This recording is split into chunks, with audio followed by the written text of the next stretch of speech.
La maladie de Verneuil est une maladie médico-chirurgicale et le chirurgien a un rôle essentiel dans cette maladie, mais qui n'est pas seulement dans le traitement, qui est aussi dans le diagnostic. Il y a une situation en particulier qui est la situation d'urgence à laquelle on est souvent confronté. On est appelé aux urgences par un patient qui a un abcès. Et là, il est essentiel de poser une seule question, c'est est-ce que vous avez déjà fait ça quelque part? Est-ce que vous avez déjà fait d'autres lésions de même type? Et effectivement, c'est à ce moment-là que les patients osent parler des abcès qu'ils ont déjà fait ailleurs, à d'autres endroits, alors qu'ils ne l'évoquent pas spontanément, par pudeur, par honte, puisque ce n'est pas très glamour d'avoir des abcès comme ça. Donc vraiment une question importante pour le chirurgien de penser à la maladie de Verneuil dès qu'on a un abcès. Il y a une autre situation où le chirurgien peut avoir un rôle diagnostique, c'est quand le patient est adressé par le généraliste, ou même des fois par le dermato, qui n'a pas fait le diagnostic de maladie de Verneuil, adressé donc par le patient pour une lésion chronique récidivante à un endroit pour une exérèse chirurgicale. Et à ce moment-là, le chirurgien peut avoir un rôle de rattrapage diagnostique. Les études ont bien montré que c'était le deuxième praticien à faire le diagnostic derrière le dermato et avant le généraliste. Alors c'est un rôle essentiel parce que les traitements médicaux, que ce soit les antibiotiques ou les traitements biologiques, n'ont qu'un rôle suspensif. Ils calment la maladie, ce qui est intéressant, mais ils ne permettent pas de faire disparaître la maladie. La chirurgie est le seul traitement qui permette de faire disparaître la maladie, avec bien sûr la restriction, c'est à l'endroit opéré. Mais c'est un objectif très ambitieux pour des patients qui, justement, sont pendant plusieurs mois ou plusieurs années soumis à des évolutions de leurs lésions. Donc un enjeu très important de faire disparaître la maladie à l'endroit opéré, c'est l'objectif principal, pas de récidive à cet endroit-là. Le deuxième objectif de la chirurgie, finalement aussi, c'est si on a réussi à enlever toutes les lésions qui gênent le patient, eh bien peut-être qu'on peut arriver à les mettre en rémission et à ce moment-là même leur permettre de ne plus avoir de traitement spécifique médical et simplement une surveillance qui est souvent une autosurveillance. Pour remplir cet objectif, pas de récidive à l'endroit opéré, le chirurgien doit faire extrêmement attention au geste chirurgical. Il y a deux principes de technique chirurgicale. Premier principe, il faut tout enlever. La maladie creuse des petites galeries, donc il faut absolument chercher ces petites galeries. Si on laisse un fond de galerie, la récidive est inéluctable. Et deuxième principe, c'est a priori de laisser la plaie cicatriser toute seule de la profondeur vers la surface. Il y a des équipes qui ferment, qui font des greffes de peau, mais la recommandation a priori est de laisser la plaie cicatriser toute seule, ne pas enfermer des bactéries à l'intérieur pour créer les conditions de la récidive. Ça, c'est les deux principes techniques. La prise en charge chirurgicale a d'autres principes. Elle doit s'intégrer dans une prise en charge globale, en accord avec le dermato, en accord aussi avec la prise en charge de toutes les comorbidités, la lutte contre le tabac, le soutien psychologique.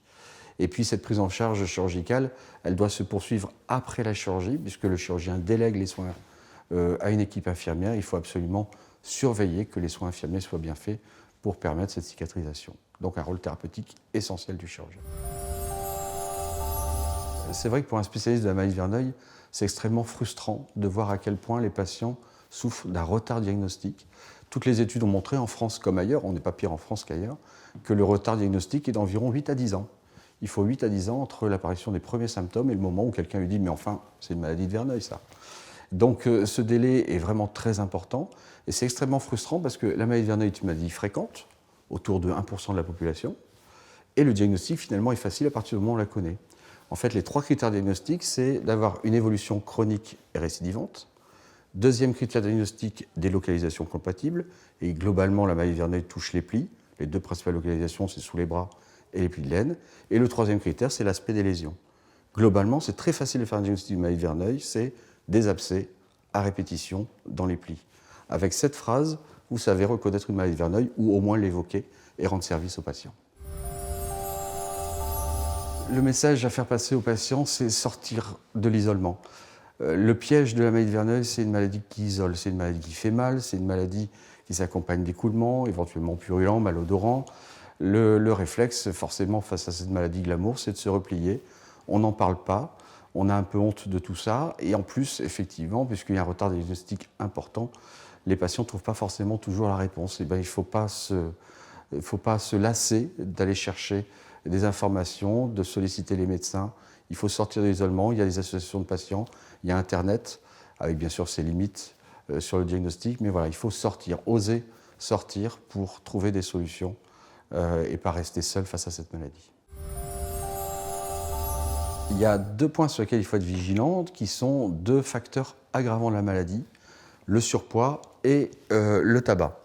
On sait, c'est factuel, que 70 à 90% des patients qui ont la maladie de Verneuil sont fumeurs.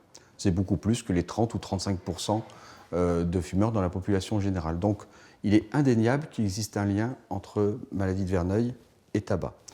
Ceci dit, on ne peut pas dire pour autant que c'est parce que quelqu'un fume qu'il a la maladie de Verneuil. Le tabac n'est pas un facteur déclenchant.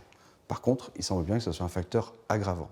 C'est un facteur qui fait qu'il y a plus souvent de récidives après traitement. C'est un facteur qui retarde la cicatrisation. On a du mal à faire un lien entre l'intensité de la maladie et l'importance de l'intoxication tabagique. Donc ce n'est pas aussi simple que arrêtez de fumer, vous n'aurez plus la maladie. C'est d'ailleurs pas comme ça qu'il faut motiver les patients.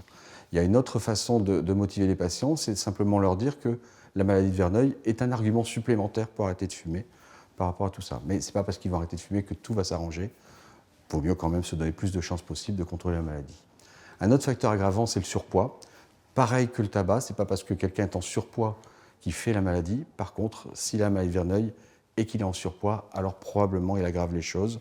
Certainement, peut-être par le frottement, comme c'est une maladie qui touche les plis, plus les plis sont profonds, plus il y a du frottement et plus ça peut entraîner la maladie. Donc là aussi, on va conseiller, comme l'arrêt de l'intoxication tabagique, certainement un contrôle du surpoids. Voilà. Ce qui est important dans ces deux options thérapeutiques, c'est de choisir laquelle on veut privilégier. Mener les deux choses de front, ça va être compliqué. Et surtout, se faire aider. C'est pas évident d'arrêter de fumer, ça se saurait, c'est évident. C'est pas évident de perdre du poids non plus, donc ne pas hésiter effectivement à solliciter de l'aide auprès du généraliste, auprès des spécialistes, tabacologues, des diététiciens, nutritionnistes, etc.